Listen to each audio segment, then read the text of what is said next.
What's going on, Flicks Talkers? Thanks for clicking on this video right here. If you guys aren't aware, I am going to be talking about Terminator Dark Fate spoilers. And this was a big one amongst Jeremy and I.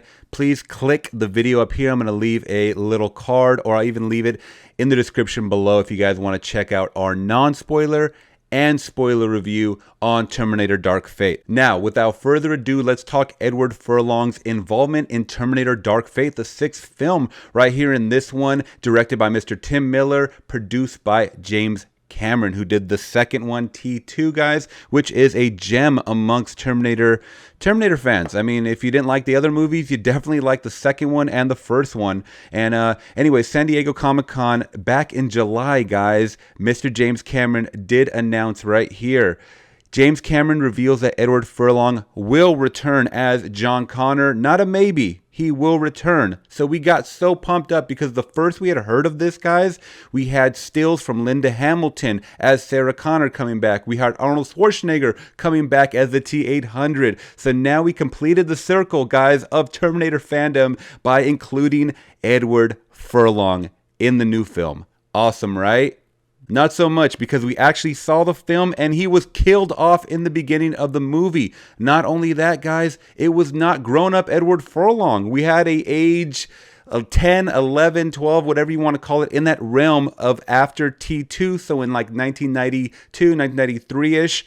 We saw Edward Furlong killed off by another T-800, which shattered, Linda Hamilton's character in two, and she was on the hunt after that for Terminators, and Terminators started coming back in multiples, and that was a really cool element of the story, but the fans hated that Edward Furlong was killed off, even though he said he was involved in this, guys. Now, I'm going to jump to a quick video where he says he is involved in this one right here, and, it's a shocker, and it was kind of a kick in the side right here to real fans, guys, of this Terminator world. I would have loved to see him.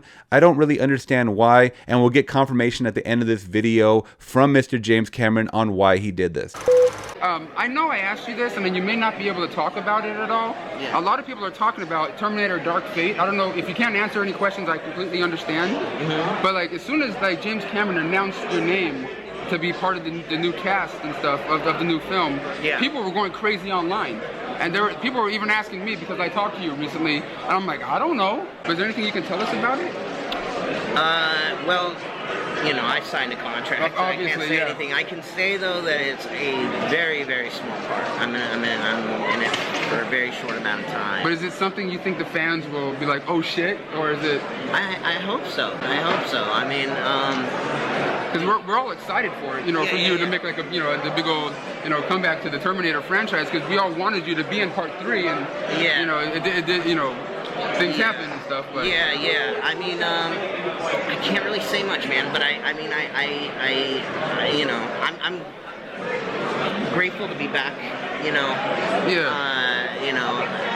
Doing my thing, man. But. Okay, guys, so if you ask me, this is the face of a man who's really been sworn to secrecy and is clueless his involvement in the new film. And I think when he finally did find out that he wasn't actually going to be in the film and just some kind of weird reference voiceover or whatever, I don't even think they used his voice. I know for a fact that they actually used a stand-in kid to do the motion capture for the face, or the de-aging software, I believe is what it might have been. It was CGI as hell. It looks like he kind of knew that he wasn't going to be involved, even though they announced it. So also, guys, if you look over here in the Terminator Dark Fate, the IMDb cast right here, guys, if you go all the way to the bottom, Edward Furlong is nowhere to be found until you get to the bottom right here. Edward Furlong, John Connor reference. Now, to me, as a fan, is that John Connor in the movie? No, it is absolutely not. I feel like we got the wool pulled over our eyes, guys. It was not a good look on James Cameron's part to be saying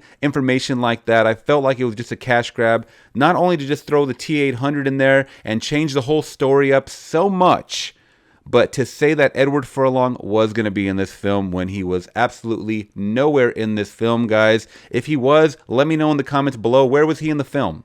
Okay, why is he a John Connor reference? I mean, he was literally a verbal reference. That's it. No reason to even throw him in the credits, guys. And it pisses me off. If I'm being honest, it pisses me off, and I'm sure it pissed off a lot of people that did see the flick. Now, jumping on over here to LosAngelesTimes.com, an article was published November 2nd, 2019, guys. It says, Terminator Dark Fate spoiler, that John Connor twist that was James Cameron's idea. Now, why would he announce that he's going to be in the film? Just to kill him off, and he wasn't in the film? Let's see. All right, let's scroll down here, guys. It says, Terminator director James Cameron wants you to know what happens to Savior of the future John Connor in the new sequel, Terminator Dark Fate, was his idea. Oh, that was my idea, said Cameron, phoning from a New Zealand set of Avatar 2 and Avatar 3. That was my idea. It's a twist Cameron purposely suggested to jar audiences' expectations. Now, if you guys are fans of Walking Dead, they killed off all your favorite characters, and I guess this formula is no different. I said, let's take them out in the first 30 seconds, said Cameron of John Connor's new tragic fate. They're sitting in a pizzeria. A Terminator walks in and blows him away. You're 1 minute into the movie. Everybody went, really? You want me to do this? I said yes, said Cameron, who co-wrote the first Terminator with Gail Ann Hurd and T2 with William Wisher. Amusement danced in his voice. You pull the rug from underneath the entire construct that's been going on for the last 3 decades. Cool. You definitely pulled the rug from underneath this guy, but was it the right move and did it make any sense? I think no. If you're going to just continue the story with Danny in that sense, then yes. I mean, you can just keep an infinite loop of these type of films going on forever, guys. But was it the right move in my eyes to kill off Mr. John Connor, Edward Furlong? No. You guys did him a disservice. You guys said he was going to be in there. And when you say he's going to be in there, we all know that you're talking that he's going to be an adult in the film, not a flashback of a reference. I mean, you guys couldn't use his own face because, I mean, he wasn't that age anymore, guys. So I think you guys did lie, Hollywood, just to get our asses in the seats, the true Terminator fans in the seats. And guess what? We all bought a ticket, and we bought it from you guys.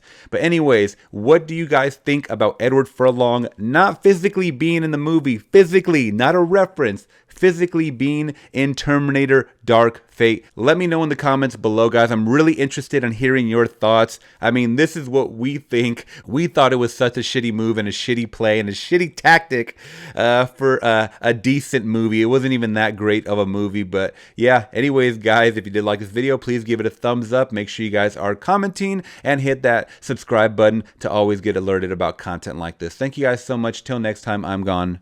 Peace.